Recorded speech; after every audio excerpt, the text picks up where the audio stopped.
reconstruction, and also how to do the VTA modeling. Obviously, this is a very big topic, and when it comes to VTA modeling, I'm also not an expert, but yeah, I'm going to try and present it to you in a comprehensive way. Okay, so in the workflow that I showed you earlier, this is again the graphic from the paper, from the new paper. We have now run the normalization and the brain shift correction, and now we are at this step where we are.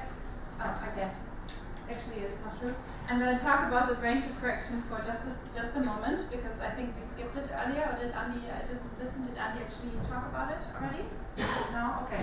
So I will talk about the brain shift correction briefly, and then we will move on to the electrode localization. Again, if you have questions, please just interrupt me. I don't feel offended by that. So, what is the brain shift? During the surgery, during the DBS surgery, there may be some air that enters the skull, and that typically may push the brain, the forebrain, into the occipital direction.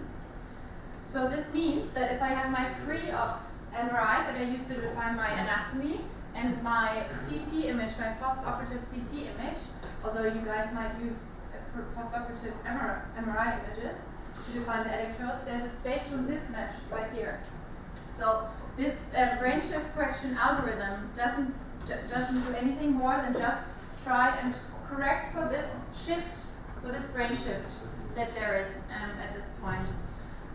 So it's a nonlinear deformation algorithm, yeah, that we use. And what it does is I try to, I don't know if you can see it very well there, but this is the image before the brain shift correction, and this is the image after the brain shift correction. This is the matrix that shows how much the image was actually adjusted.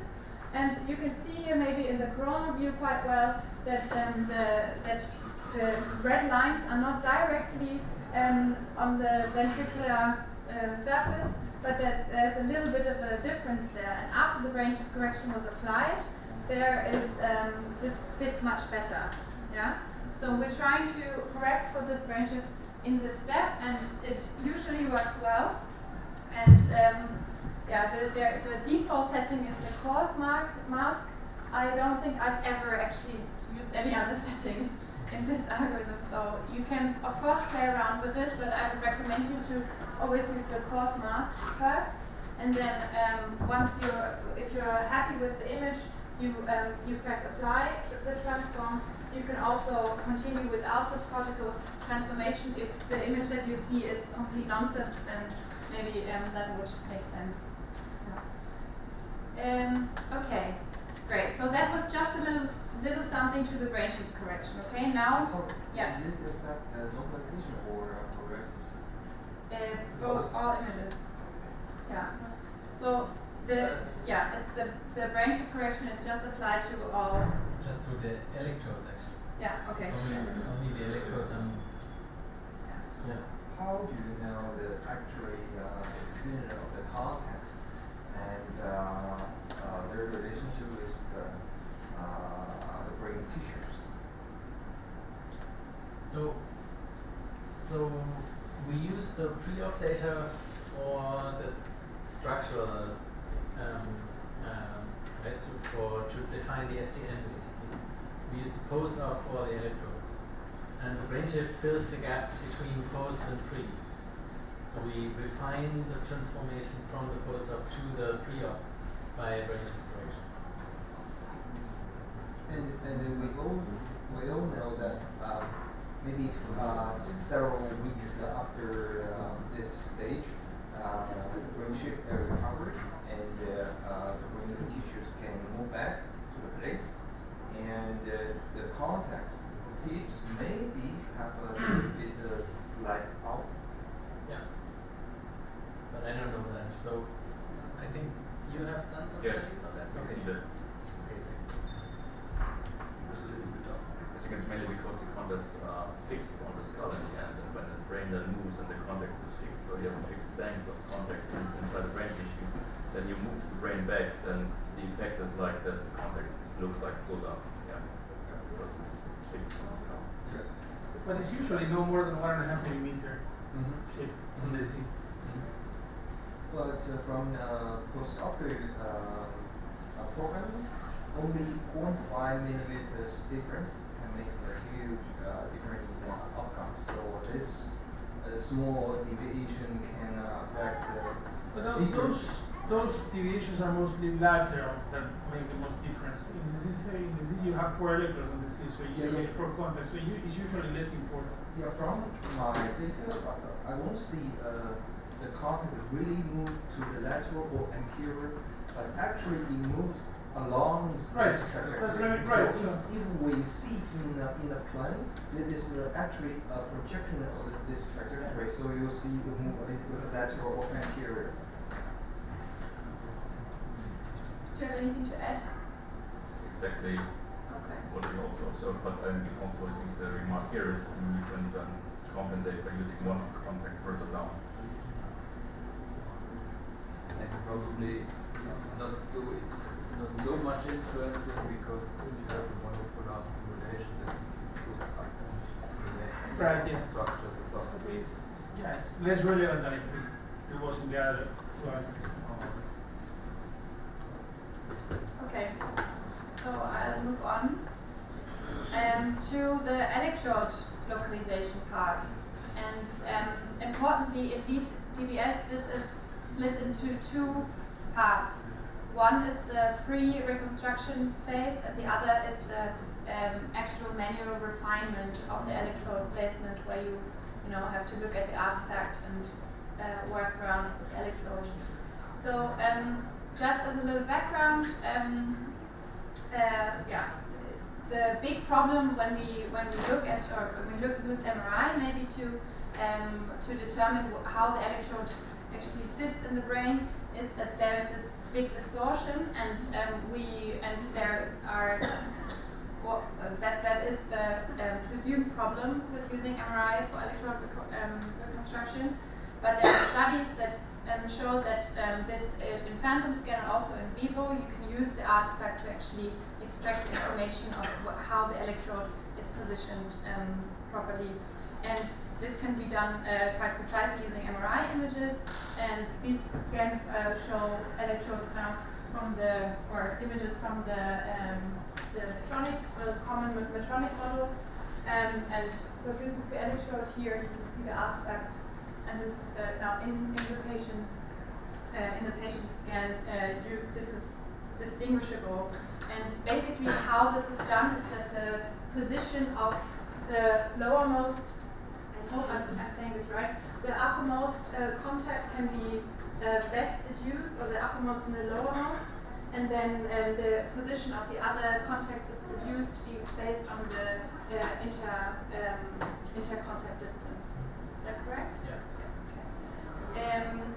Cool. And with the CT, it works similar. So also with the CT, you can use. There are studies that show that you can use by looking at the artifacts. If you have a good scan, you can deduce the location of the distal and proximal contacts best, and then estimate the middle path based on the trajectory and also on the distance between the contacts.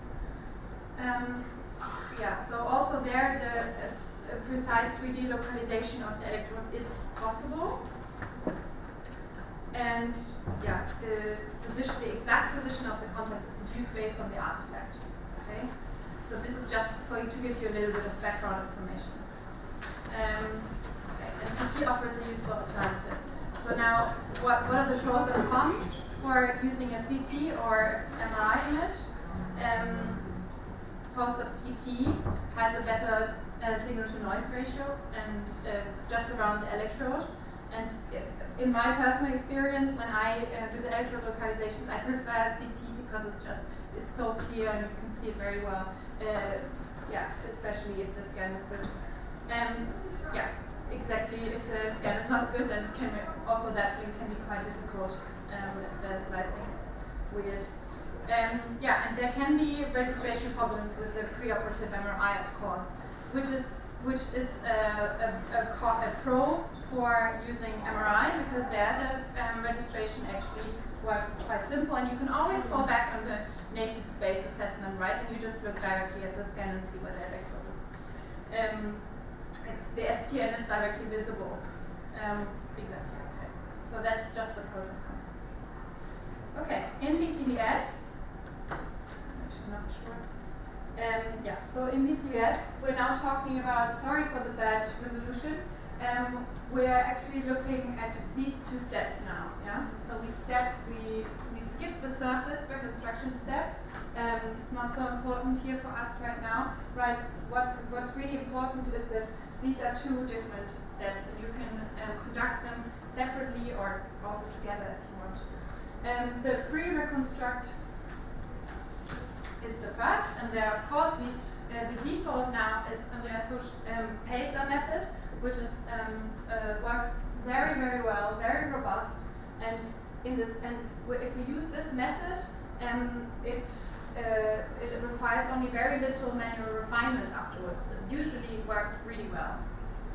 And then in the second step, we look at the electrodes directly in the detail viewer, I don't know what it's called, and then there you can do a manual refinement. And we will do that together in just a minute when I finish explaining all these slides, and we can really do it together. Okay, if PACER fails,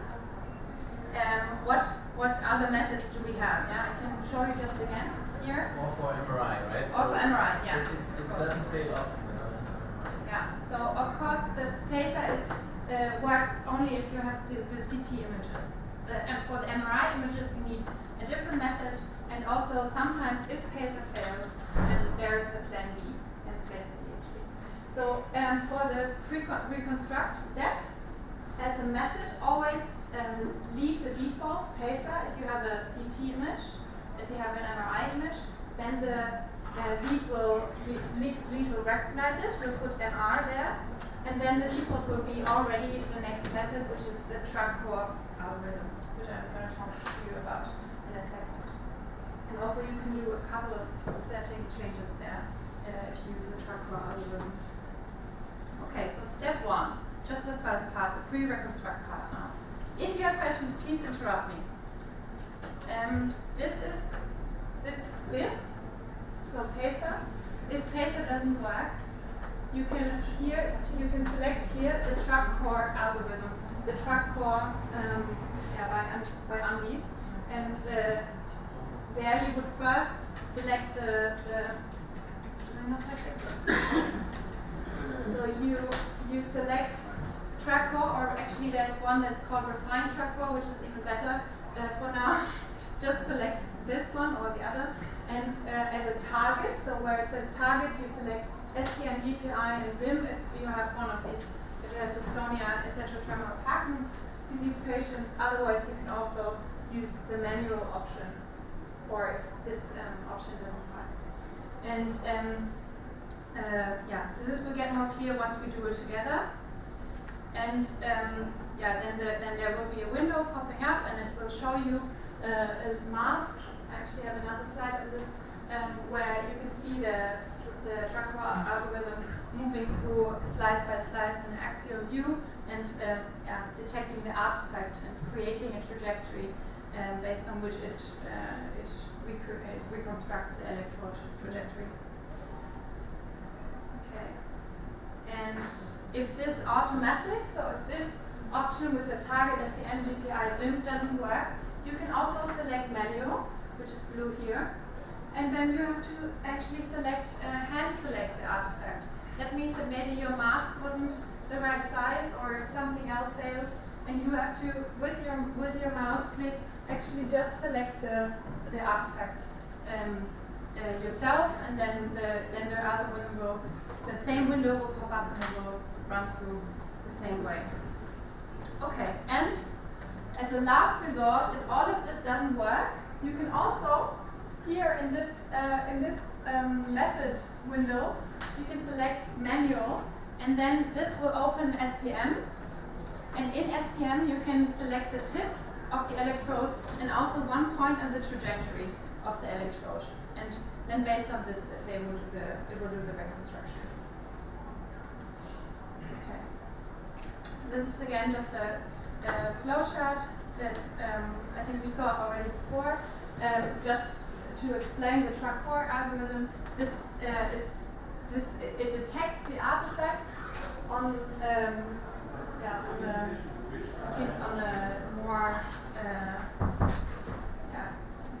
superior slice, and then moves down, and slice by slice follows the artifact, creating a trajectory, and then detecting these artifacts of the electrode contacts as well, based on which then it opens, based on which you can then run the manual correction. Do you want to add something to that? All right. So now we're at step 2. We have detected the artifact. We have pre-reconstructed where the electrode is, how the electrode is positioned roughly. If you use Pacer, then you're already fine. If you're using the Choco algorithm, maybe you have to do a little bit hands-on refinement here. Yeah. So there this is the before view and this is the after view. This electrode type, for those who don't know it, is the Boston Directional electrode, and this has a little marker up here, and this is what you see up here. Why there's this split in the CT artifact, yeah, because there's a gap in between, and it's basically the marker is just showing which direction the little segments of the electrodes, the lower segments, are pointing. Yeah? So here you can see that the trajectory was calculated in a way that ended too low. So here we have to move the electrode up a little bit, and you can also see that it's not directly in the right path, right? So this is not nicely in the middle, and also this one, yeah, it's like a little bit tilted to the side. So we also have to adjust that. We want to be right in the artifact and covering the artifact by completely. And here you can see now afterwards, after we applied this. Oh, and here, by the way, just sorry, this is the edge of the image. I should have left a gap here. But what you can see here is that actually the tip of the electrode is the tip, right? No, that's the colors match. Yeah. Okay. Yeah.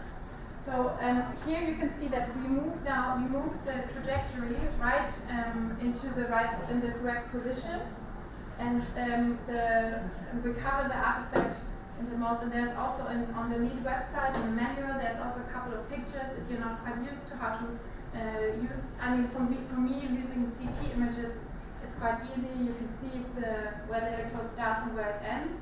But also on the Lead website, there's more examples that you can look at, I think. And also in the cookbook that you might have. Okay, so that is that. Yeah, if we have these Boston Directional electrodes, don't know how many of you actually use these. Not so many in China, right? Probably. Maybe can you raise your hands? Who has had contact with directional leads? No, there's none. There's none of these in China. Okay, so then. Do you still have interest in looking at that, or shall we skip it? Okay, it's actually only just one slide. I can step later as well in the hands-on. So basically, with these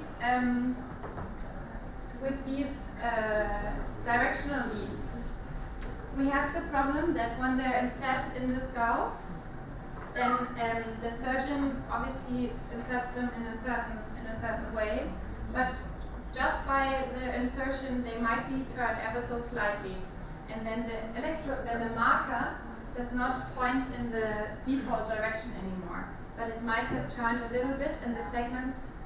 We need to calculate the exact position of the segments. So when we want to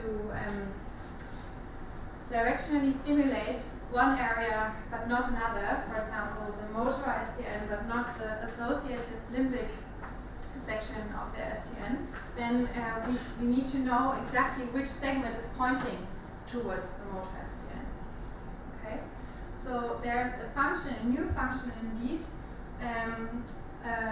that was implemented very recently by Tildenbeck, and this is this button up here in the viewer. If you have your electrode reconstruction window, so I mean this window here, yeah, that we will see in a moment when we do this step hands-on. Then there's a little, it's a little arrow, and it's like curved, and above it says alter. So this is this function that you click, and then it will open a window, and then it will show you. And this is a very nice example. Usually it's not this nice. If you're working with this, it will show you the artifact on the slice of the marker and on the slice of the two directional levels. And here you can estimate a little bit better. You can refine how, first of all, the center of the electrode, so what the center of the electrode slice is, but also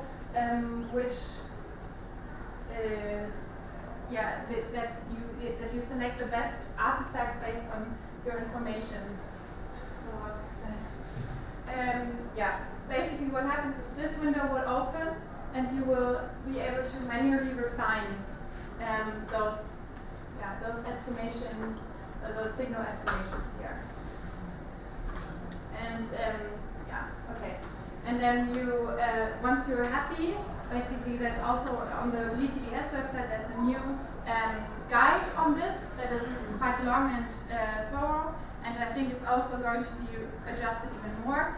And there it says again step by step how to do that, and also in the cookbook that was sent around to you, there's also a step-by-step description of how to do this step if you ever have to do it. Yeah. And then once you're happy, you click accept and save, and then this will save and turn the segments properly, and then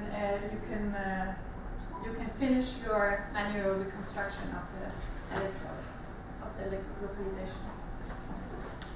Okay, so now we have reconstructed our electrodes after doing all our registration work and doing our range correction, and now we have a patient, and we know what kind of stimulation parameters this patient has on his or her device, and now we want to do some VTA modeling. We want to see which tissue is actually activated by the current that we're applying to the electrode, right? And this there's different ways of how to approach this. The default of the model that I use in my work, and I think it's also the default now, is the Symbiose field trip model. And I will explain you a little bit the difference is that it's a space-based model, and in comparison to two simple models, actually there's 3 simple models also available in Lead-DBS. Okay, so the volume of tissue activated. So if I say VTA from now on, I don't mean ventral tegmental area, I mean volume of tissue activated. Then I always have to clarify this if I'm talking to people who work with anatomy. So the volume of tissue activated is just a conceptual space that is activated by the current that is applied to the electrode contact, right?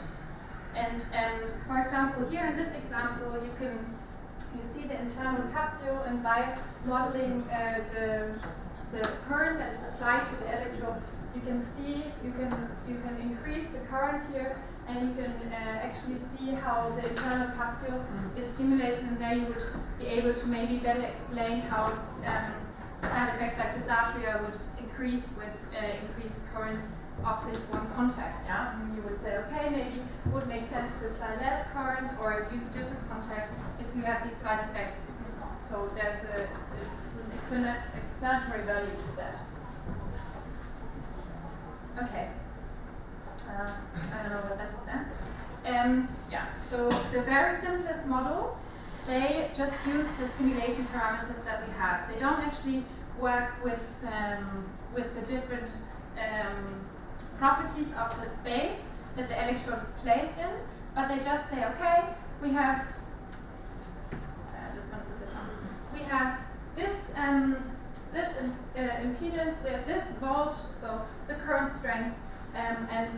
calculate the radius based on these stimulation parameters in a simple equation, or even simpler, just look at the stimulation current, the volt itself, and then you can basically just say, okay, the lower the impedance and the higher the current, then you would say, okay, this is how the radius changes, right? But this doesn't actually create a spatial model. This is just an estimation of the radius. It doesn't take into account different tissue properties.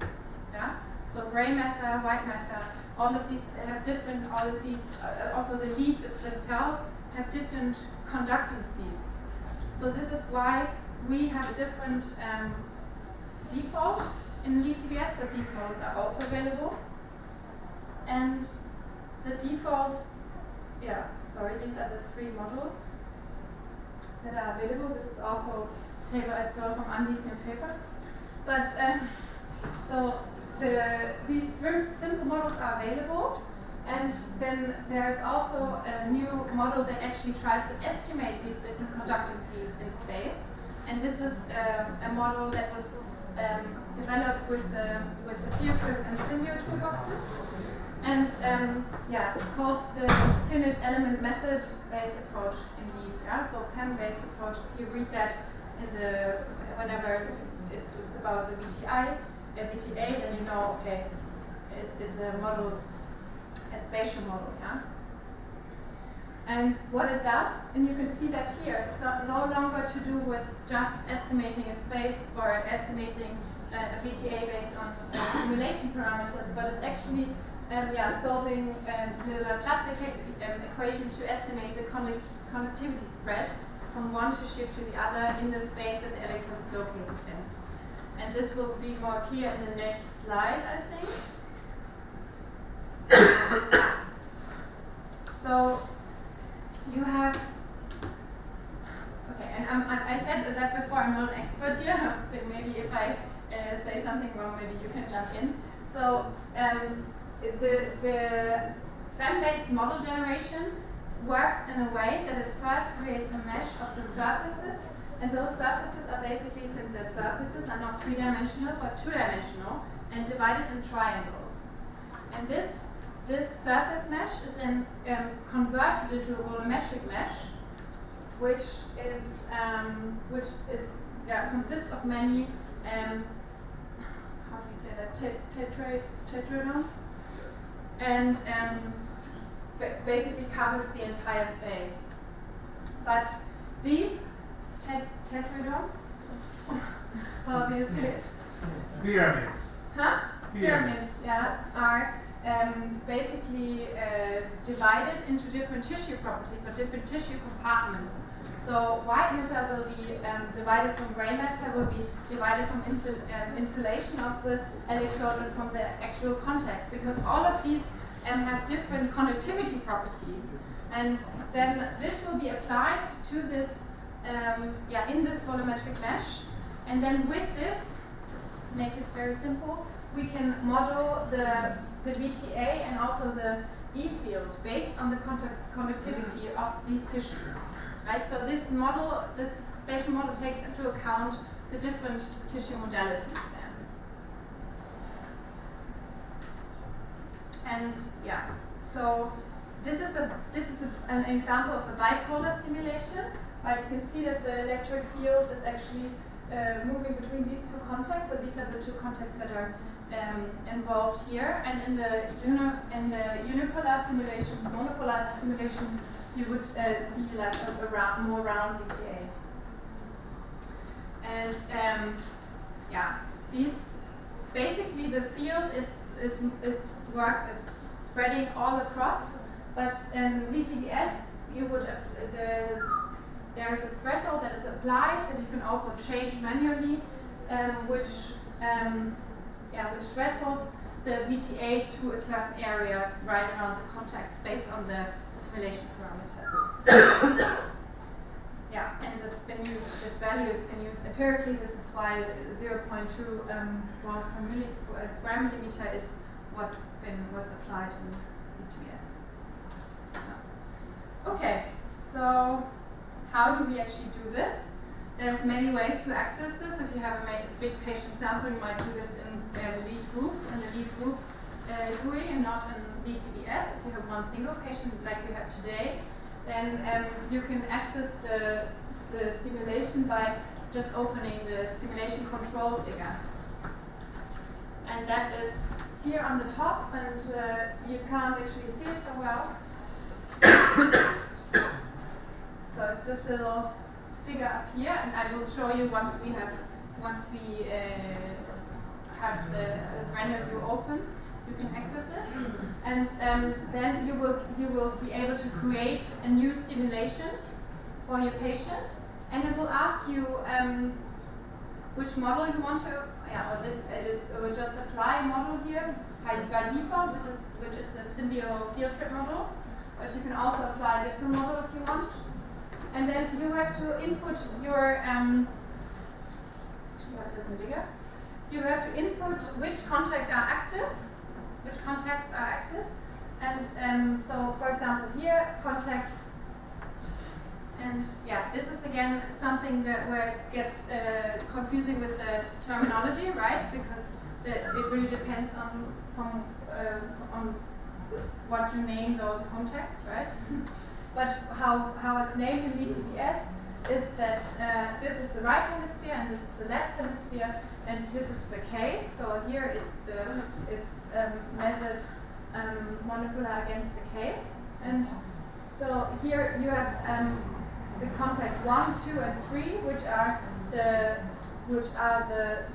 lower segment, that are active, and in the left hemisphere contact 15, so that will be the top contact is active, also stimulated against the case. And here, what we said earlier, that was the threshold, where I said you can change the threshold of the that's applied for your VTA equation in Lead-DBS in settings. So the default is 0.2 volts per square millimeter, but you can also change this here.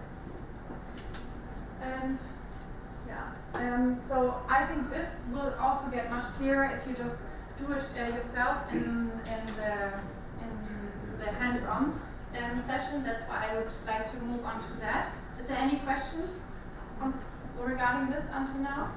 Or anything I forgot you want to add? Could you explain how this methodology? Because based on McIntyre's theory, that the VTA is a simplified model to present all the fibers perpendicular to the surface of the context. So here, the VTA we see is present the volume. This volume contains white matter, gray matter, what else? I do not want to know the details.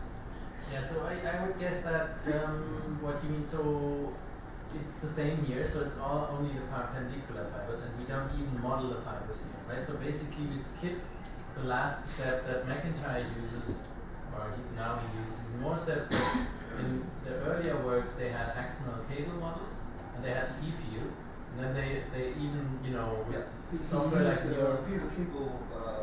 you would check, does the neuron fire or not, right? Based on, and it was often always perpendicular. And we don't do this all together. We thought about, Frederic and I, whether we would include this or not, but we thought it might get too complicated. But basically, what we do is like what Chris Butson now also does is more, or the SureTune software does, is to just threshold the E-field magnitude. And that is based on the SureTune people's publication. So Matthias Astrom, before he went to Medtronic or Sapiens, he had a scientific publication which showed the relationship between the E-field magnitude and the cable models. Basically concluded that this 0.2 volts, or depending on your axon size and all of that, that changes a bit. My personal opinion is it doesn't matter at all. It's not clinically relevant, but that's only my opinion, and I think some people would definitely say it doesn't matter at all, and it is really important. So that's why we started to also add different threshold presets, so you can choose, you'll see later that you can choose your axon diameter and all that stuff. And it's a bit bigger or smaller. I think, yeah. Oh, mine is a much simpler question. What do the sources mean? You have the context. Do you remember that in the GUI that you could select several electrodes? That you might have a patient that doesn't just have 2 electrodes but maybe 4, then you can also add these here. No, that's not, sorry, that's not correct. No? Sorry.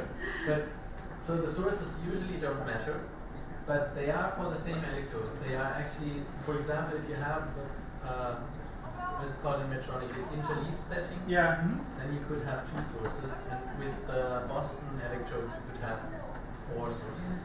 So they can be actually totally independent from each other. So for each one you could have active contact, Correct. then it will combine them into Yeah, yeah. one Yes. VTA. Okay. Usually you just need one. Okay, any more questions? I'm sorry, and when you mark the case, you have one electrode and the case box. Yes. So When when you're marking when you That's one more are for our portfolio. with just one Yeah. Well, you can- I think let's move to the hands-on because then everything will get Yes. clearer. Okay, so we're doing the hands-on session now. I got more confused with the sources. Yeah, usually one source is enough. It's not intuitive. Okay. It wasn't explained. Yeah. Yes. Huh? Okay, so I would like to move on just with the hands-on part now. And here we have, this is a CT patient, right? So we can use the PACER method. And this means that we don't have to change anything with these settings here. If we, for some reason, don't want to use the PACER method, maybe because we have a MRI, post-op MRI, then you can use this, what I said earlier, the refined TRACOR or the TRACOR algorithm. And let's say we press that. Then the default setting here is that the target is STM, GPI, or VIM. If you don't have any of these targets, or if this step for some reason fails, you can set this to manual. And if that again fails, you can set the whole method to manual as well. Okay, and then you would do the whole thing in SPM as I showed you earlier. Let's do PACER for now. So we press the we tick pre-reconstruction or pre-reconstruct. The method is PACER, and then we just press run.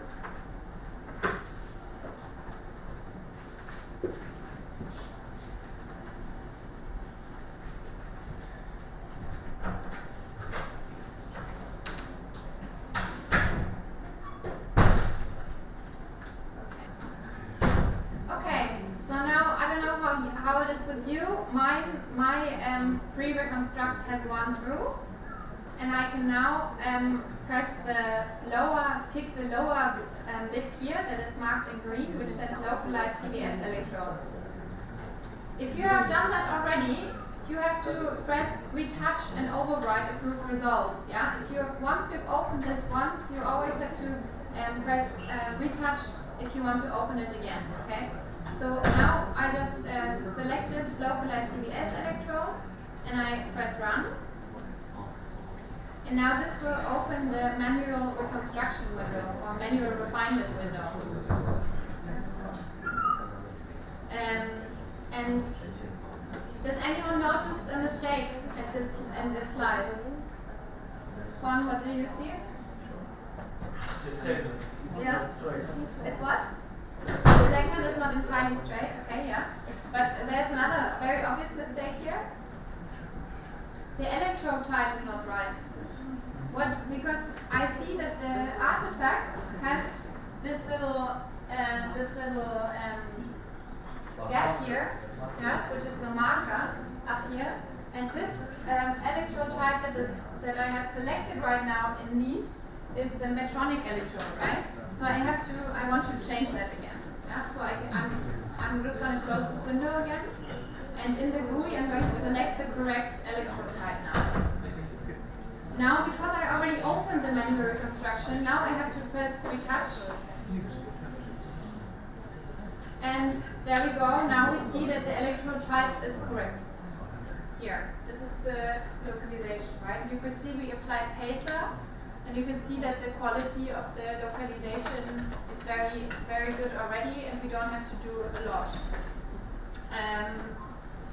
I would maybe move this up a little bit, but yeah, but this is like this is already very precise. Okay? Federica, I think you should really explain. Yeah. this What I'm here. doing here is that, okay, so I'm sorry.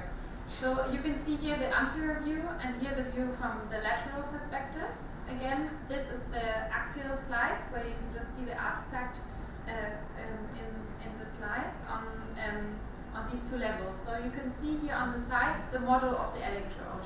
The two asterisks here, so the green and the red, are the uppermost contact and the lowermost contact. And you can see the green and the red asterisks also in this artifact, where you can see the topmost contact is here and the lowermost contact, the red asterisk, is down here.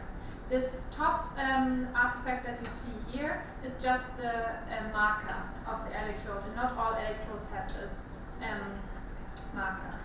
Okay, and in the middle you can see those little circles are those segmented contacts. If you have a non-segmented electrode, you would just see one more square here and one more square here, circle here, sorry. And those are the middle contacts, yeah, that are estimated. All right. So up here on the top, you can see the most important functions are basically probably the 0 and the 3, which are with which you can select the individual contacts, the individual, so the red asterisks or the green asterisks. And you can also select that by pressing 0 or 3 on your keyboard. So if I press 0 here, you can see that the lower contact, which is red down here on this side, is now individually selected, and I can move it around by using the arrows on my keyboard. So by moving my up and down arrows and my left and right arrows on my keyboard, I can move this particular. So now I'm pressing down, for example, I can change the trajectory a lot by just moving this one contact estimate, or this one asterisk. Yeah. And you can also see that it moves down on the very right side here. And from the dorsal view, you can see, so from the top in the axial slice, you can see this is the center of the artifact, and I can also move my asterisks out of this artifact by pressing, for example, here. Just press to the right the arrow, and you can see how it changes, how suddenly this lies outside the artifact. If your estimation of your electrode or if your pre-reconstruction step is not running through completely fine, then this might look like this at the beginning, and then you have to select this contact to then move the trajectory back in place, yeah, or in place. And the same I can do with the top one. If I select 3 this time, you can see that now the green asterisk is turned yellow, and with this I can this asterisk here, which is also, you can also see here on the side, I can also move a little bit if I want, by moving by again just using the arrows on your keyboard. Okay. Right, and once I'm happy, I'm sorry. Actually, do you want me to show you the directional algorithm, or is this something that you should skip? Okay. One thing is the up and down. Yeah. Okay. So thank you, Andy. So once I'm happy, I unselect the single contacts again by pressing 0 or 3, depending on which one I had selected. Yeah, and you can choose those again also up here. Unselect and unselect them.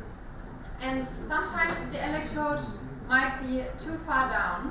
So once you open it, it might look like this.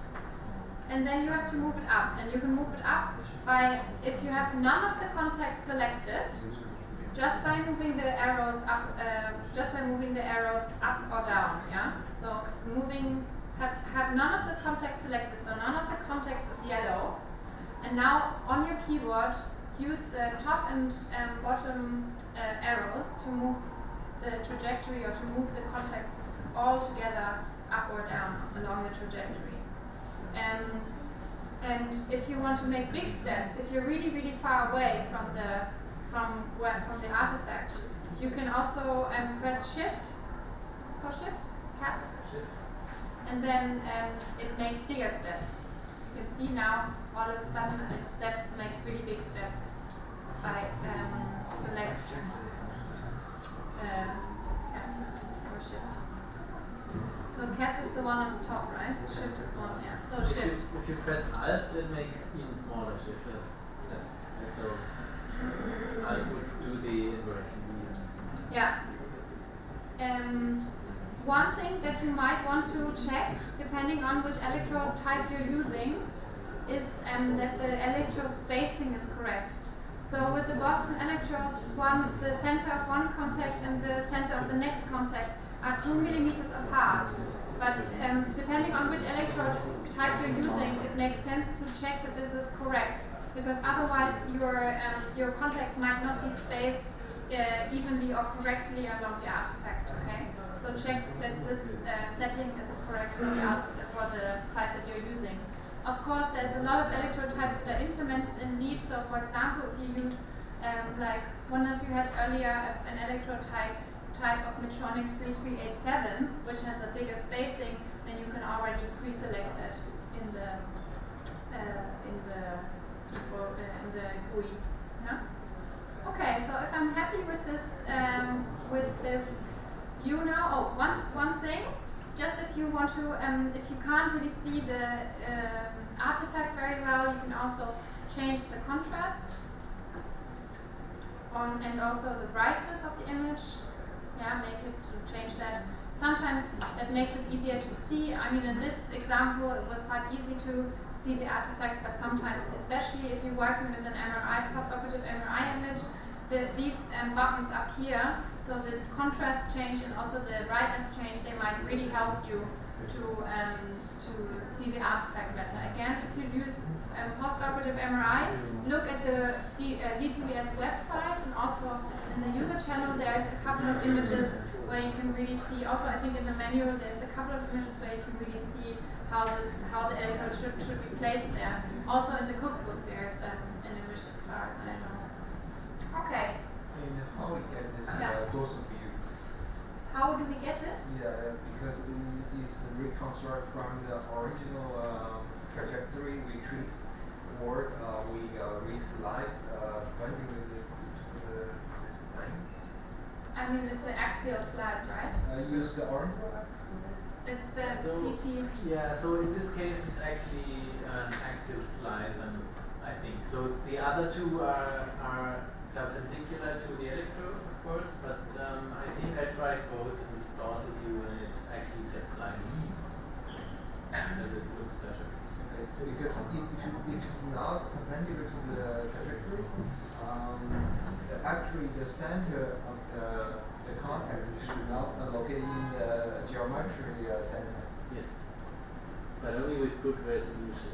Right? So if not, even if you combine slices, you will have some volume artifacts. So there's actually one more button, which is the X button. If you press X, you can stack a lot of slices together, and that's where it tries to do this now. And it will stack them together, and there you can also see some problems if you cut perpendicularly. If you have a big slice gaps that sometimes it looks like this.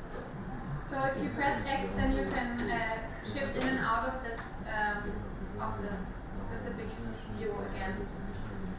There's a couple of more tools up here which I never use. You can also rotate the lead manually. And when you're happy with whatever you've done, again, this is only one electrode. This is electrode 1 of 2, as it says down here in the box. And then now we can approve what we see here, and we press either we press this little tick, finish manual corrections, or you can also just press enter, not enter, sorry, space on your keyboard. And now this is the second electrode. So again, here we can do the same thing. We can press, for example, we can press X so that we see the artifact stacked over many slices. We can select the individual contacts by using 0 or 3. You can move up and down by having none of the contacts selected and just moving with the arrows up and down.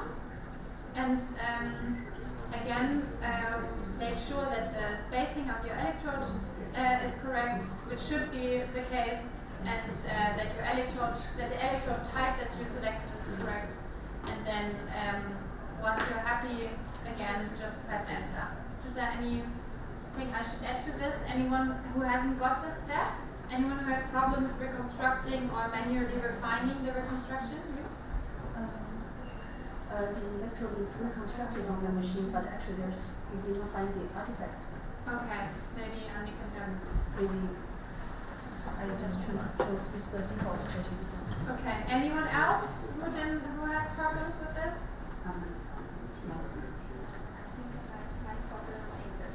It's the same? Yeah. Did you use the pacer? Okay, and say what? Can you run it again? You just look here where it says pacer failed. Just like press here and you command it. Yeah? And it's read if it says pacer failed. It says pacer failed? No. Okay, no.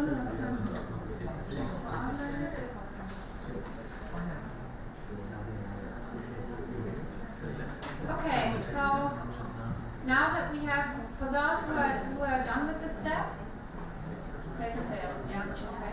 Now it's using the charcoal order. You can see that it's using the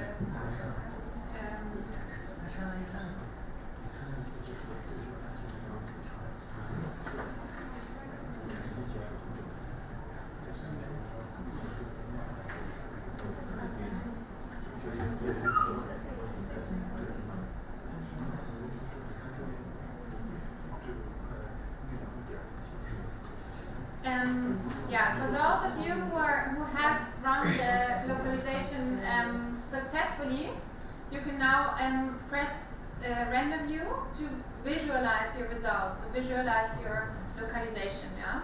So here you can select the background that you want to see. You can either use the native patient space, so the MRI of your patient, the pre-op MRI of your patient, or you can use the M&I space. I will use the M&I space because it looks very nice. And then you can also select from many atlases that are implemented in Lead. You can select the atlas that you want to use to visualize your results.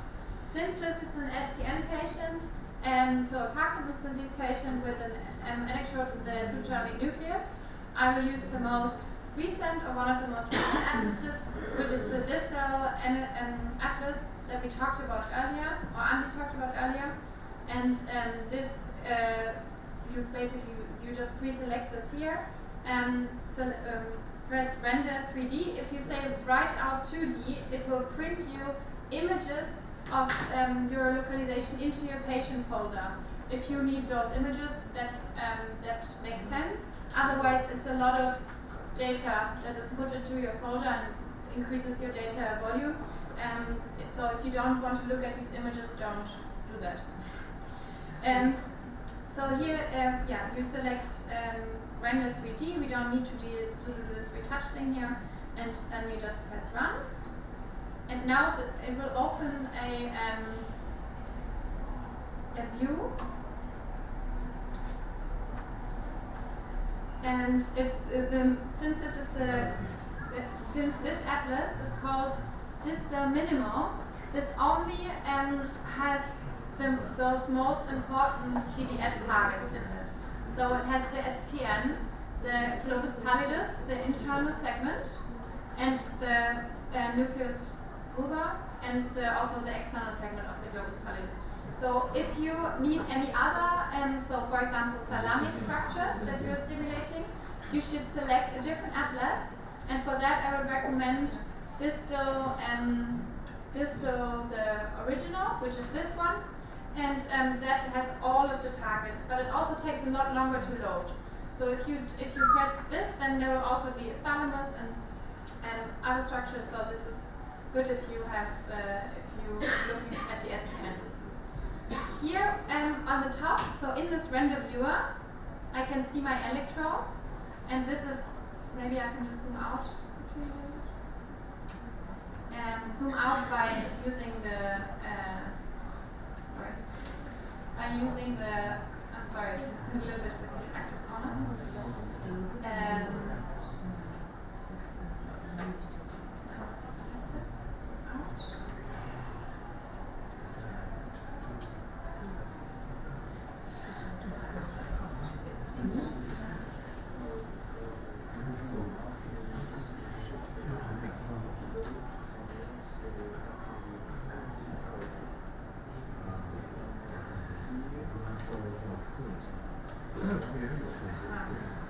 Okay.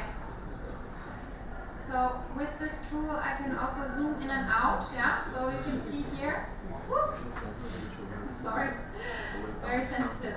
I'm not used to this computer. Okay, so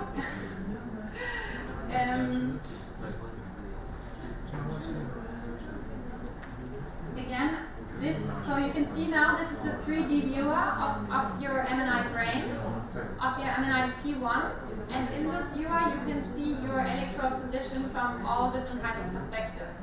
You can select and unselect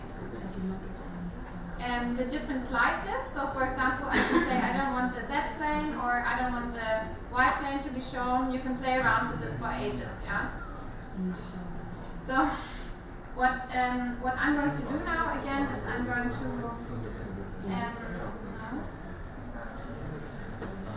zoom in a little bit, and now I'm going to unselect the structures that I don't need to see. You can do this either in the so-called atlas tool, which is here on the side. And here I can, for example, I'm not interested in the pallidum at this point, so I can unselect these structures, but I can also unselect them by pressing the colors up here. Yeah, so I can unselect those structures that I'm not really interested in. The subthalamic nucleus, on the other hand, I can also subdivide in its presumable estimated parts by saying, okay, I want the sensory motor STN in orange, I want the associative STN in blue, and the limbic in yellow. And now, or you can also, there's also another atlas that's called motor non-motor, where you have the two non-motor parts visualized together. And now I can really look at the location of this electrode and maybe just so sensitive. Where am I here? Maybe just from one side for now. You can see that at least on the right side. So does everyone know which side I'm looking at? You're probably asking yourself what this thing is up here. This little stick. This stick is actually not part of the electrodes. It's just a visualization tool for us to see the marker better. So if you print images or if you take screenshots of your DBS of the electrode location, then you can really see where the marker segment, in which direction the marker segment points, and it's just a little bit easier to see. So this is not actually part of the electrode. Okay, Right, so on the right side, does everyone see why this is the right side that we're looking at? Yeah, because the yellow, the orange part here is the sensory motor STN. So it's orange. The orange, that's what I said. Sorry. The orange part is the sensory motor STN, and that's always a dorsal, right? So you can see here, and you can also see it because from the side, the trajectories, the way that we inside our electrodes, it's always from the front. So you can see that the trajectory is a little bit tilted like this. Yeah, okay. And also, if you want, you can also look at structures like the cerebellum here and see how that is situated, or the eyeballs, if you want to orient yourself in the anatomy, right? Okay. So this Atlas tool is really, or this 3D render viewer is something you can do so many things with. I just wanted to show you the very basic things, how to select and unselect these structures. Really, I think the easiest way to learn how to deal with it is just to play around with it a little bit. So maybe if you have time later, just play around with the different structures, atlases, whatever you fancy, just to get a little bit used to how to use this tool. And now I just want to show you how to insert a VTA, or how to estimate a VTA model. May I ask you a question first? Is this little stick to mark the Yes. show direction of the marker always there?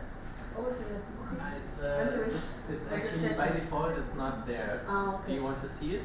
Yeah. So it's actually a preferences thing, but I mean it's only important for these segmented leads. But if you go to preferences, edit preferences file, and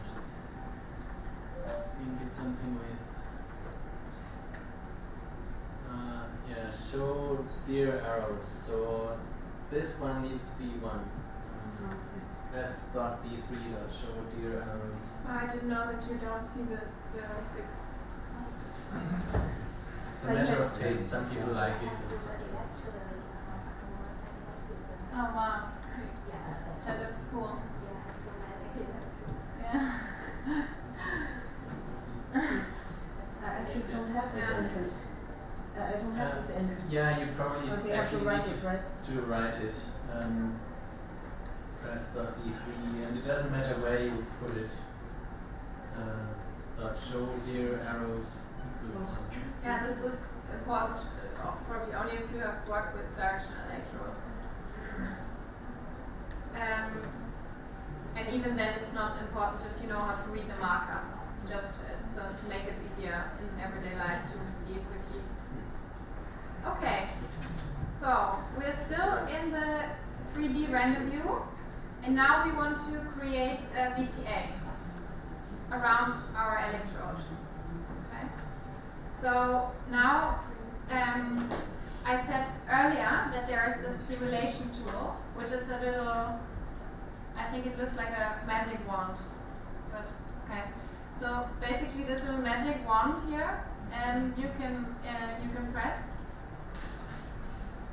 and it will ask you how do you want to label the stimulation. And I guess you can just label anything. This is the creation of the date. And so 2018, September 18th today. I will just leave it like this. So I will press OK. Is everyone there? So in the electrode, in the render viewer, press this little magic wand symbol, stimulation tool. Then it will ask you for the label. You just enter a label or just say OK. You can also name it, I don't know, 3 volt stimulation or whatever. So now we have up here is the name of the stimulation VTA that we're just calculating. And here you can select the model. I presented you with the models that are implemented in Lead earlier. These 3, this one, and this one are simple models based on the stimulation parameters. I will now apply this one because this is the Symbio field trip model, which is this spatial model based on the different tissue conductancy levels, which I explained to you earlier. So I will now keep this selected. Again, if you press on settings, You can change the threshold of your E field. And also, if you want the conductivity values for gray matter and white matter, but I don't want to change that because I think the default is great. So now I put as the sources, I say, okay, I'm going to stimulate. Which contact do you want to stimulate on the right hemisphere? Any preferences? Bottom. The bottom? You want the very bottom? No, So yeah, sorry. not the bottom. Huh? Really? Never. Where's the best spot for the? That's not the best, but because the shape of the bottom context is present unique shape of the effect. Okay, so you would rather do the bottom than stimulating by the best clinical. Okay.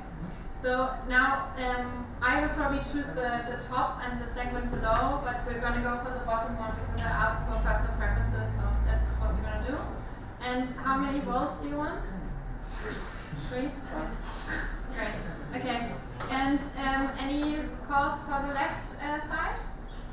Who wants to decide what the patient gets on the left side?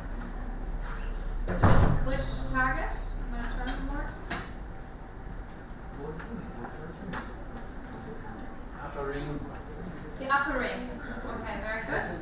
So again, you have to get used to this terminology here, or maybe just accept that it goes from the bottom to the top. So 0 is always the lowest, and 15 and 7 is the highest on the right hemisphere. 8 is the lowest on the left hemisphere, and 15 is the highest on the left hemisphere. Now again, if you have a Medtronic electrode or an electrode with only 4 contacts or something like that, then these will be on. Then there will only be 4 case contacts to be selected here. Okay. Okay. And how many volts do we want here? 3 milliamps. 3. Yeah, that's true. We need milliampere. Thank you. Okay, so here we have now the 100% of the stimulation on this lowermost contact, and here since we're using the segmented, the highest segmented contact, it's divided in 33%, 33.3% for each segment, which together is also 100. Yeah. Okay. You can again also play around with this and try out different, maybe also bipolar stimulation, whatever you fancy between the contacts. And yeah, now to visualize this, you can see that it's calculating. So just for you to illustrate what it looks like once it's run through, for me it's already run through on this lab